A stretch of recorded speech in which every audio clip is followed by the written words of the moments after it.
of the Parliamentary Conservative Party that there should be a new leader of that party and therefore a new Prime Minister.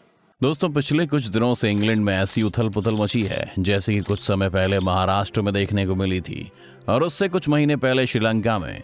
जी हाँ दोस्तों, Britain की सरकार अचानक से ऐसी गिरी कि बहुत से लोगों को समझ में ही नहीं आ रहा है कि आखिर ये हुआ कैसे पहले 40 मंत्रियों ने इस्तीफा दिया और इन सब के दबाव में प्रधानमंत्री बोरिस जॉनसन को अपने पद से इस्तीफा देना पड़ा। इसीलिए आज के इस वीडियो में हम आपको उसी कारण के बारे में बताने वाले हैं जिसने पूरी तरह से गवर्नमेंट के चारों पैरों को खींचकर उसे जमीन पर गिरा दिया।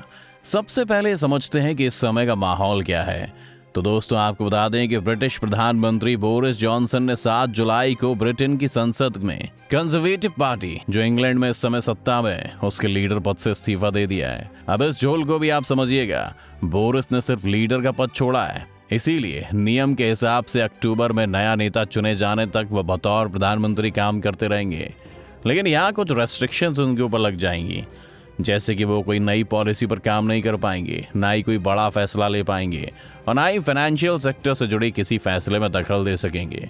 ये सभी फैसले आने वाला नया प्रधानमंत्री ले पाएगा। अब आइए समझते हैं कि आखिर पूरा मामला है क्या।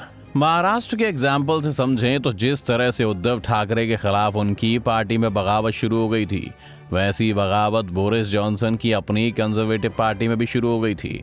और इस बगावत में हुआ ये कि सरकार के 4 कैबिनेट मंत्रियों के साथ ही साथ 40 से भी ज्यादा मंत्रियों ने अपने पद से इस्तीफा दे दिया।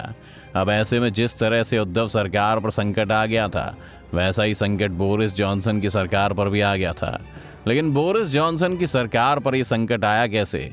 इसकी शुरुआत वित्त मंत्री ऋषि सुनक और स्वास्थ्य मंत्री साजिद जाविद के इस्तीफे से हुई। दोनों ने 5 जुलाई को अपने पद से इस्तीफा दे दिया था। उनका कहना था कि बोरिस जॉनसन की लीडरशिप पर उन्हें भरोसा नहीं है। ऋषि सुनक ने अपने इस्तीफे में कहा था कि लोग सरकार से उम्मीद करते हैं कि वो ठीक तरह से काम करेगी। वहीं साजिद जाविद ने कहा था कि सरकार राष्ट्र के हित में काम नहीं कर रही है। दोनों ने ये इस्तीफा बोरिस जॉनसन से माफी मांगने के बाद दिया था। हालांकि दोनों अब भी सरकार में बने हुए हैं। ऋषि सुनक और साजिद जाविद के बाद एक और कैबिनेट मंत्री सिमोन हार्ट ने भी अपने पद से इस्तीफा दे दिया है। उनके अलावा एक और कैबिनेट मंत्री ब्रैंडन लुइस ने भी अपना इस्तीफा दे दिया है। अब सवाल ये उठता है कि इतने लोगों ने आखिर इस्तीफा क्यों दिया? उसके लिए जिम्मेदार एक शख्स जिसका नाम है क्रिस पिंचर। क्रिस पिंचर पर सेक्स स्कैंडल के आरोप हैं। इसी साल फरवरी में जॉनसन ने क्रिस पिंचर को पार्टी का डिप्टी चीफ व्हिप नियुक्त किया था। असल में 30 जून को ब्रिटेन के अखबार द सन ने एक रिपोर्ट छापी जिसमें दावा किया गया कि क्रिस पिंचर ने लंदन के एक क्लब में गलत तरीके से छुआ था।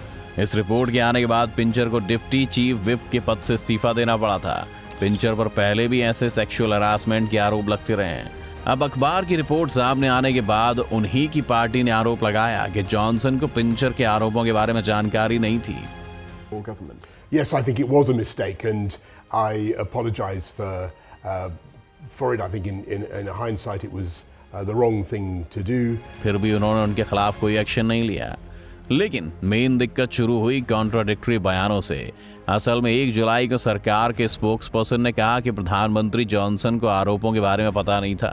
लेकिन 4 जुलाई को फिर सरकार के स्पोक्सपर्सन ने कहा कि जॉनसन को पिंचर के बारे में सब पता था, लेकिन पिंचर को सरकार में शामिल करने से रोकना सही नहीं समझा क्योंकि आरोप साबित नहीं हुए थे। अब इन दोनों बयानों के आने के बाद लोगों की समझ में ये बात आई कि जॉनसन कहीं ना कहीं पिंचर को बचाने में लगे हुए थे और यही उनके लिए बहुत बुरा हो गया। इसके अलावा भी उन पर प्रधानमंत्री रहते हुए कई ऐसे आरोप लगे जो ब्रिटेन के इतिहास में कभी नहीं हुआ था। बोरिस जॉनसन इससे पहले पार्टीगेट मामले में फंस गए थे।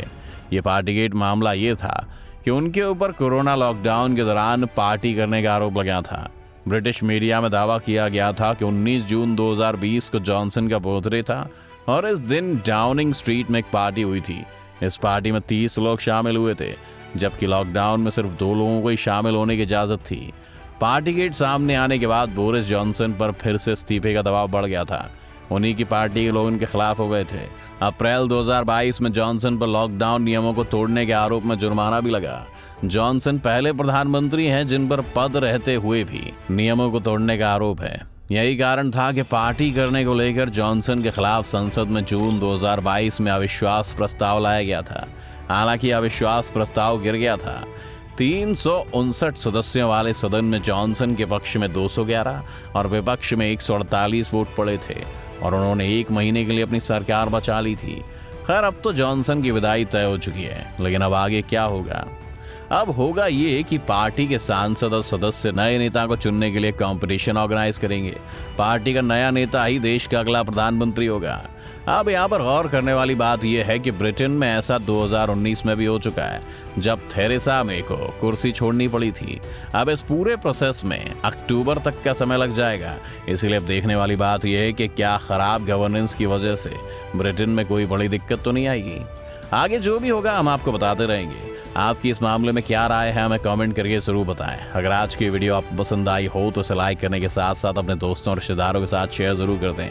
अगर आप ये वीडियो यूट्यूब पर देख रहे हैं तो चैनल को सब्सक्राइब करके बेल आइकन दबा दें, और अगर फेसबुक पर आप ये वीडियो देख रहे हैं तो फेसबुक पेज को जल्दी से लाइक करें। फिलहाल के लिए इतना ही, अभी के लिए दीजिए हमें इजाजत। आपसे मुलाकात होगी अगली वीडियो में। शुक्रिया।